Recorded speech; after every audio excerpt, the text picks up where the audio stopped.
There comes a moment in life when you stop blaming the world and start looking in the mirror. No one is coming to save you. It's on you now. This is not about perfection, it's about progress. If you're ready to fix your life once and for all, the journey starts here. If you truly want to fix your life, the first step isn't changing your circumstances. It's changing the way you see yourself. And that begins with radical self-awareness. You can't heal what you won't face. You can't improve what you continue to ignore. Too many people go through life on autopilot, repeating the same habits, the same toxic patterns, and wondering why nothing changes. But the truth is, your life is a reflection of your inner world. If you're not aware of the unconscious choices you make every day, you're bound to repeat the cycle. Real growth begins the moment you stop running from your truth and start confronting it.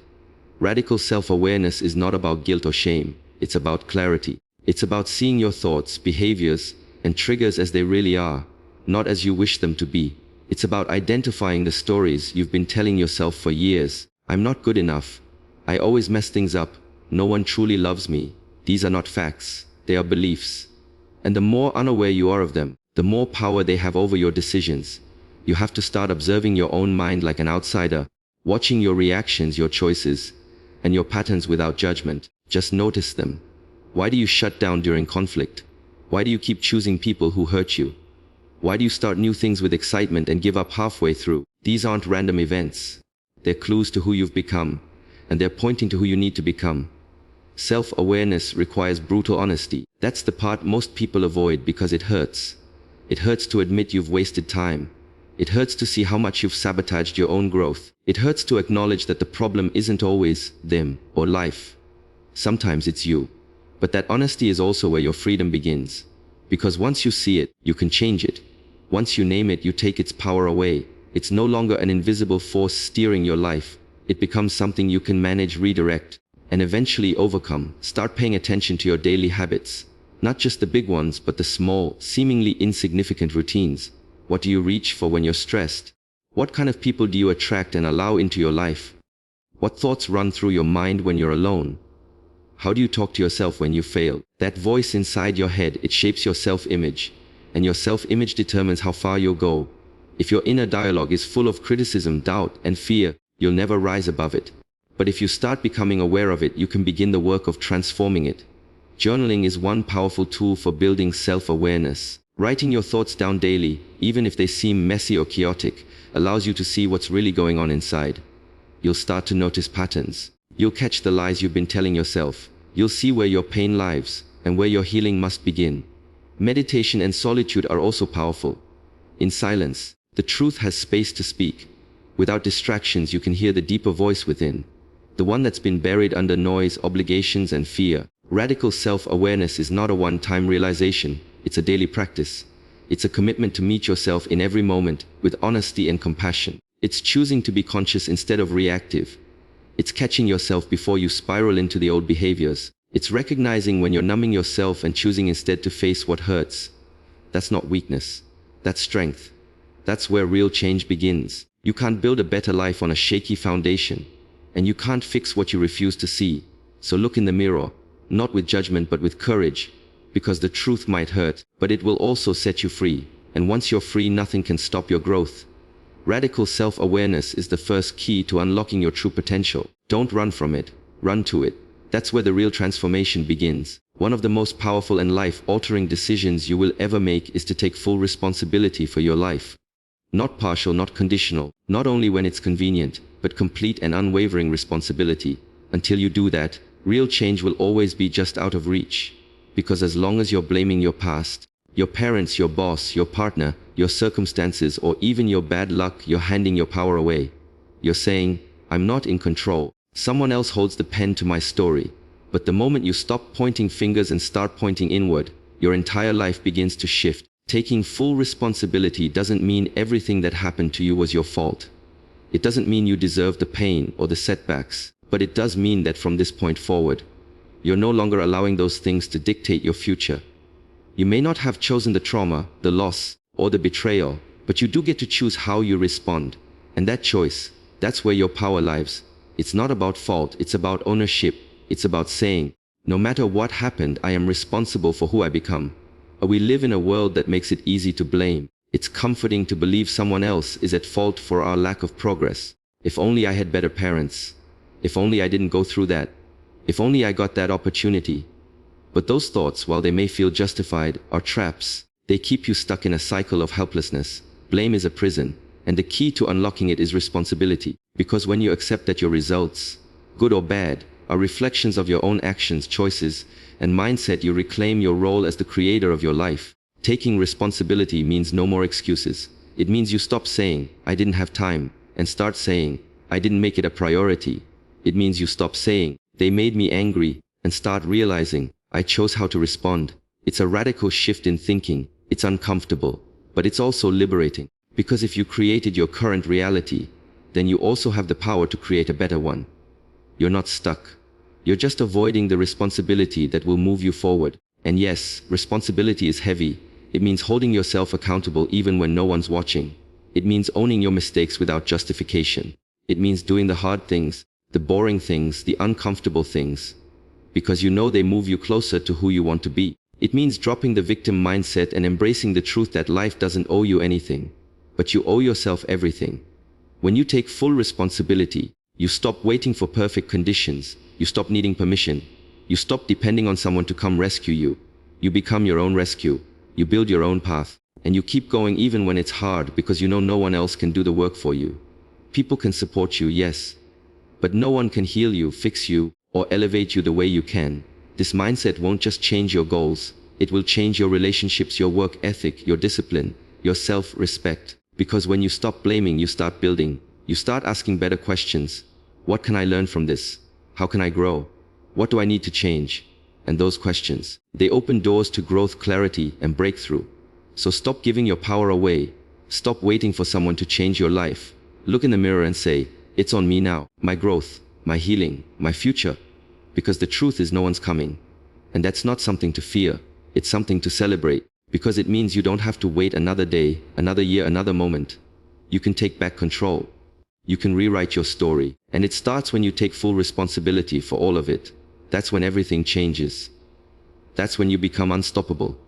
Wishing for a better life won't make it happen. Hoping things will change won't bring transformation. If you want to grow, if you want to truly fix yourself, you need to stop leaving your progress up to chance. You need to stop saying, someday, and start saying, or how. Because the truth is, change doesn't respond to vague intentions. It responds to clear direction. You can't reach a destination you haven't mapped out. That's why setting clear, actionable goals is one of the most powerful steps you can take in your self-transformation journey. Most people have dreams. They want to be healthier. They want to be more successful. They want to be happier, more confident, more disciplined. But that's not enough. A goal without a plan is just a wish. And wishes don't create results. You need to take those broad desires and shape them into something you can actually work on every single day. Wanting to be better means nothing unless you define what better looks like and how you plan to get there. Start by getting specific. Don't just say, I want to get fit. What does that look like for you? Is it working out 3 times a week? Is it losing 10 pounds over the next 3 months? Is it replacing soda with water and walking 30 minutes a day? The more specific your goal, the easier it becomes to track, measure, and stay committed. When your goals are too vague, your mind doesn't know where to focus. But when you clarify exactly what you want and why you want it, your actions become aligned with your vision. Once you're clear on what you want, break it down. Big goals can feel overwhelming and distant. That's why most people quit. But when you break them into smaller, manageable steps, progress becomes achievable. If your goal is to build a business, start by researching your niche. Then set a goal to develop a product or service. Next, create a plan to market it. Each small win builds momentum, and momentum is what turns short-term effort into long-term change. You also need to create a system. Motivation may get you started, but it won't carry you forever. Systems are what keep you consistent when emotions fade. This means building routines around your goals, scheduling time, creating habits, eliminating distractions, and tracking your progress. It means setting daily or weekly targets that keep you moving forward. Progress isn't about doing everything perfectly. It's about doing the right things consistently. Another important part of goal setting is being realistic. Ambition is great, but if you set goals that are too far out of reach, you set yourself up for discouragement. That doesn't mean lowering your standards. It means being strategic. Set goals that challenge you but don't paralyze you. If your goal is to read more, don't say you'll read 5 books a week. Start with 1 chapter a day. build the habit, then expand. When you consistently hit small targets, you build confidence, and that confidence fuels bigger success. You must also give your goals a deadline. Time adds urgency. It forces you to act instead of putting things off indefinitely. One day becomes this week, eventually becomes by the end of the month. Deadlines turn dreams into priorities. And lastly, write them down. Get your goals out of your head and onto paper. Seeing them in writing makes them real. Review them often. Remind yourself daily of what you're working toward. This keeps your mind focused and your energy aligned with your vision. So stop floating through life hoping things will magically align. Get intentional. Get structured. Set goals that are clear, measurable, and achievable. Because the more precise your aim, the greater your results. Your future doesn't respond to dreams. It responds to action. And action starts with a plan. Self-discipline is not a talent, it's a skill. And one of the most powerful forces you can develop to take control of your life. It is the invisible bridge between who you are and who you want to become. While motivation is fleeting, often showing up in bursts and leaving just as quickly, discipline is what remains when the excitement wears off. It's what kicks in when you're tired, unmotivated, distracted, or discouraged, and that's exactly when it matters most. The world is full of people who start strong and quit early. They say they want success, fitness, purpose, peace, yet few are willing to pay the daily price through discipline. Because discipline isn't sexy. It's not about hype, it's not about feeling good. It's about choosing what's hard over what's easy. It's about saying no to distractions, to temptations, to laziness. Not once, but over and over, every single day. Cultivating self-discipline starts with one simple but powerful truth: your feelings are not facts. Just because you don't feel like doing something doesn't mean it shouldn't be done. Discipline is about rising above feelings and choosing actions that align with your long-term vision. You may not feel like walking out, like journaling, like studying, like grinding, but you do it anyway because your future demands it. You're no longer living for the moment. You're living for the version of yourself that's waiting on the other side of consistency. You build discipline through small, repeated commitments. It doesn't require massive change overnight. It's about deciding that today you'll do what needs to be done. Even if it's just for 10 minutes, even if it's uncomfortable, even if nobody sees it. Because the truth is, most of your growth happens when nobody's watching. When it's just you, your thoughts, your resistance, and your refusal to give in. Discipline sharpens your mind, it makes you reliable to yourself. The more you keep your word to yourself, waking up when you said you would, completing the workout, sticking to the budget, finishing the task, the more your self-trust grows. And that's what this journey is really about: becoming someone you can depend on. Someone who shows up, no matter how hard it gets. Someone whose habits are stronger than their moods. Self-discipline also protects your energy. It keeps you from giving your time to things that don't serve your vision. When you're disciplined, you don't waste hours scrolling, gossiping, doubting, or procrastinating. You operate with intention. You guard your focus like it's sacred. Because it is. Every minute wasted is a minute you can't get back. And people with discipline understand that the most valuable resource they have isn't money. It's time. And when setbacks hit, because they will, discipline is what keeps you grounded. It helps you stay the course when things aren't working yet, when results aren't showing, when progress feels slow. That's where most people quit. But not you. Because you're not operating on emotion anymore. You're led by purpose. You know the difference between discomfort and destruction.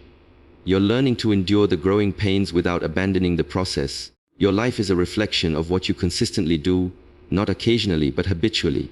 And discipline is the engine that drives that consistency. So cultivate it like your life depends on it, because it does. Not for anyone else, not for applause, but for the future version of you who's waiting on the other side of your persistence. Resilience is not something you're born with. It's something you build. It's the muscle you forge in the fire of failure, in the silence of disappointment, and in the lonely moments when giving up seems easier than going on. Life will test you. It will knock you down, sometimes harder than you ever imagined. But what defines you is not how many times you fall. It's how many times you rise, and what you learn each time you do. Every setback in your life holds the seed of something greater, if you're willing to look closely. It's not just an obstacle. It's feedback. It's life telling you that there's something you need to adjust, something you need to understand, or something you need to let go of. But many people make the mistake of interpreting failure as the end. They internalize it, wear it like a label, and carry it as proof that they're not good enough. But failure isn't final, it's formative. The truth is, setbacks are the greatest teachers. They teach you patience, humility, persistence, and creativity. They show you what doesn't work so you can focus on what does. They humble your ego but strengthen your character. Every person you admire, every successful story you've ever heard, has resilience at its core. No one becomes great by gliding through life untouched. They rise because they refuse to stay down. Building resilience starts with how you talk to yourself in moments of pain. When things fall apart, your inner voice becomes your greatest ally or your worst enemy. If you tell yourself you're a failure, if you dwell on how unfair life is, you'll collapse under the weight of your own doubt. But if you can say to yourself, "This hurts, but I will heal. This is hard, but I'm still standing. This didn't go as planned, but I'm not finished," then you create a foundation for growth. Resilience also requires you to detach your identity from your outcomes. Just because something didn't work out doesn't mean you're not worthy. Just because a relationship ended, a job slipped away, or a dream got delayed doesn't mean your value has decreased. You are not your mistakes. You are not your losses. You are the one who learns, who adapts, who finds a new way forward no matter how many times you've been stopped before. Setbacks build emotional strength. Every time you keep going when it would have been easier to quit, you deepen your inner power, you build trust in yourself, that you can survive hard things, that you can carry pain and still show up for yourself. That is where confidence comes from, not from things going perfectly, but from knowing that no matter what happens, you'll figure it out. You'll rebuild, you'll recover, and you'll rise. And resilience doesn't mean pretending everything is fine. It means being honest with your emotions, facing the discomfort head on, but refusing to let it consume you. It means crying if you have to, resting when you need to, but never surrendering your vision or your belief that better days are ahead. The world respects the one who keeps showing up, the one who turns scars into wisdom and pain into purpose, the one who doesn't just survive failure but transforms because of it. That's what resilience looks like, not perfection, but persistence, not avoiding struggle but becoming unshakable through it. If you want to build a life that lasts, start by building resilience, because life will challenge you. People will let you down, plans will collapse, but none of that can destroy you unless you let it. So when life hits you hard, take a breath, feel the blow, then rise. Again and again, stronger every time. That is how you win.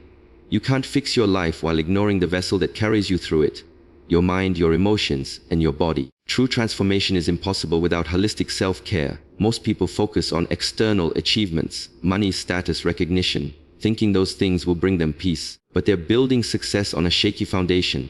If your mind is clouded, your emotions unstable, and your body exhausted, no amount of external success will ever feel fulfilling. That's why prioritizing your mental, emotional, and physical health isn't optional. It's foundational. It starts with awareness. Ask yourself, how am I really doing? Not what you show the world, but what you bury in silence. Your mental health is the command center of your life. If your thoughts are negative, chaotic, or self-defeating, you will unconsciously sabotage your own growth. Take time to understand your inner dialogue. Are you speaking to yourself with compassion or with criticism? Are you filling your mind with junk, distractions, and negativity, or with wisdom, clarity, and purpose? Protect your peace like it's sacred, because it is. You must set boundaries to guard your mental space. Not every opinion deserves your attention. Not every conflict needs your reaction. Let go of toxic environments that drain your energy. You can't bloom in a space where you're constantly being cut down. Feed your mind with positive inputs, books, podcasts, meaningful conversations, and quiet reflection. Make time to think, to journal, to sit with yourself. That stillness will guide you in ways chaos never can. Now let's talk about emotional health, one of the most neglected parts of self-improvement. Healing emotionally doesn't mean you become cold or emotionless. It means you become emotionally intelligent. You learn to feel without being ruled by every feeling. You learn to express, not suppress. And you develop the ability to pause instead of react. Life will test you. People will disappoint you. Plans will fail, and seasons will change without warning. Emotional maturity means you face these storms without falling apart. You stop making your healing someone else's responsibility. You stop bleeding on people who didn't cut you. You take ownership of your wounds and you start doing the work to heal them. Then there's your physical health, your energy source. Your body carries your ambition, your purpose, and your potential. And yet so many people treat it like an afterthought. You don't need a six-pack, but you do need energy. You do need strength. You need vitality. When your body is healthy, your mind is sharper, your emotions are more balanced, and your confidence rises. It's all connected. Move your body every day. Fuel it with nourishing food. Rest it with intention. Sleep is not a luxury, it's recovery. Hydrate, stretch, breathe. These are not soft habits, they're powerful forms of discipline. Self-care is not selfish, it's survival. You can't pour from an empty cup. You can't serve others, lead boldly, or live fully when you're running on fumes. When you take care of yourself, you're not being indulgent, you're preparing for greatness. You are aligning your body, mind, and spirit so you can walk into your purpose with full capacity. So if you're serious about fixing your life, start where it matters most. Check in with yourself. Make appointments with your own well-being. Treat your health like the foundation it is. Because everything you're trying to build, your goals, your dreams, your relationships, your legacy, depends on the health of the person building it. That person is you, and you deserve to be strong, clear, balanced, and fully alive. You are not broken, you are becoming. But becoming requires brutal honesty, relentless action, and unwavering commitment. You don't get to wish your way into a new life. You must work, build, and bleed for it. Every step you've taken, developing radical self-awareness, taking full responsibility, setting goals, building discipline, bouncing back from failure, and protecting your mental and physical health, has brought you closer to the person you're meant to be. This journey isn't about fixing something that's wrong with you. It's about shedding everything that's not truly you. It's about rising every time you fall, showing up when it's hard, and creating a life so aligned with your purpose that you no longer chase peace, it lives within you. Now is the moment to commit. No more delay, no more excuses. Your future is waiting, but it won't wait forever. Be bold enough to begin, be disciplined enough to continue, and be resilient enough to finish. This is your time. Rebuild yourself, brick by brick, day by day, and never look back.